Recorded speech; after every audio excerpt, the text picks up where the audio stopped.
Une fois qu'on a décroché l'entretien, qu'on arrive devant le recruteur, potentiellement il y a d'autres personnes qui sont aussi en lice pour avoir le même poste que vous. Et donc finalement, vous avez globalement tous plus ou moins le même CV. Ce qu'il va falloir faire maintenant, c'est se vendre, être différent, convaincre et dire qu'on est la personne pour le poste. Et donc pour pouvoir faire ça, il faut déjà avoir plusieurs éléments mis en place. Il va falloir être convaincant, être convaincu, savoir défendre sa place et se différencier de plusieurs manières. Et pour pouvoir faire tout ça, il faut vraiment insister et passer du temps sur la préparation. Tout ça n'est pas inné et instinctif et donc vraiment ne négligez pas ce temps-là. Pour tout ce qui est de la préparation justement de ces entretiens, on a fait une vidéo détaillée là-dessus, donc on vous met le lien en description pour pouvoir y accéder. Avant toute chose, la première personne à convaincre avant de convaincre le recruteur, c'est vous. Vous-même, vous devez être convaincu de vos compétences, de vos qualités, de ce que vous savez faire, de ce que vous avez envie d'être ici, à cette place et de rejoindre ce poste-là.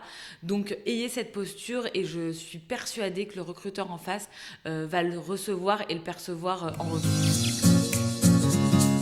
Soyez également vous-même, soyez franc, personne n'est parfait, tout le monde a des défauts ou en tout cas des axes d'amélioration. C'est important de les connaître, de les savoir, de les dire aussi aux recruteurs, évidemment en tournant tout ça avec un aspect positif et des axes d'amélioration encore une fois et en donnant des exemples. Mais vraiment, soyez vous-même parce que si vous ne l'êtes pas, le jour où vous allez intégrer la structure, on va vite voir un petit peu le poteau rose et on va avoir vraiment une déception, une frustration de la part de l'associé.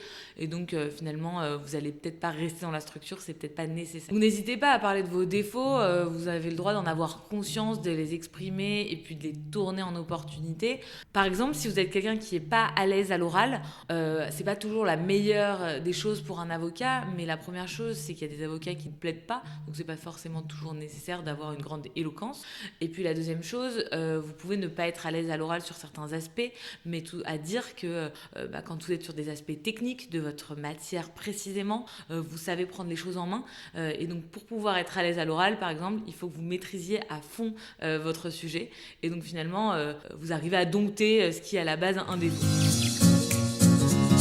Enfin, montrer que vous êtes la perle rare.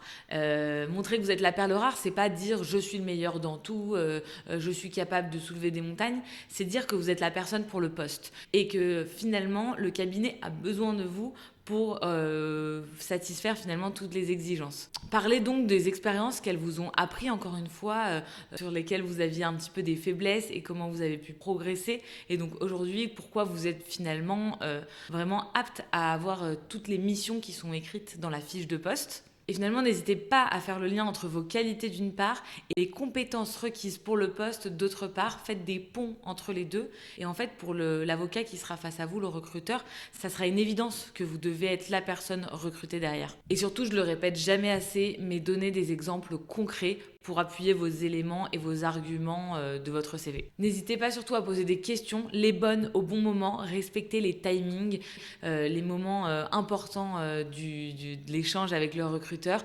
Pour vous vendre, il n'y a pas que vous qui devez parler, faites aussi parler la personne face à vous. Et pour terminer, le plus important, soyez positif, soyez convaincu et vous serez donc convaincant en retour.